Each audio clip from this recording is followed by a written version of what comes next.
సూర్యాపేట జిల్లా అనంతగిరి మండల కేంద్రంలో గంజాయి ముఠాను అరెస్ట్ చేశారు పోలీసులు. 2 వేర్వేరు కేసుల్లో 7 వ్యక్తుల నుంచి 2.9 కేజీల గంజాయి, 3 సెల్ ఫోన్లు స్వాధీనం చేసుకున్నారు. నిందితుల్లో ఒకరు పరారీలో ఉన్నాడని, త్వరలోనే పట్టుకుంటామని డీఎస్పీ శ్రీధర్ రెడ్డి తెలిపారు. చాకచక్యంగా నిందితులను పట్టుకున్న అనంతగిరి పోలీస్ సిబ్బందిని అభినందించారు డీఎస్పీ. సైదాబాబు 22 ఇయర్స్, ఈయన అనంతగిరి ప్రాపరు. అదేవిధంగా బడేటి వెంకటేష్ 19 ఇయర్స్, ఈయన తెల్లబెల్లి నడిగూడ మండలం. అదేవిధంగా చెవుల శ్రీకాంత్ 24 ఇయర్స్, ఈయన కూడా మన అనంతగిరి ప్రాపరు.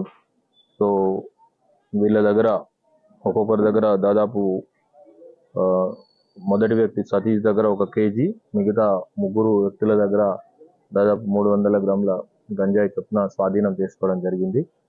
గంజాయి ఒకటే కాదు, మద్యపానం కూడా అప్పుడప్పుడు న్యూసెన్స్ క్రియేట్ చేస్తున్న కంప్లైంట్లు ఉన్నాయి. దాని మేరకే ఎస్ఐ గత కొన్ని రోజులుగా ఒక ప్రత్యేక దృష్టితో పనిచేస్తున్నాడు. తప్పకుండా ఇక్కడ కూడా ఒక స్పెషల్ పార్టీ ఉంది. సడన్ సర్ప్రైజ్ రైడ్స్ కూడా చేస్తున్నాము.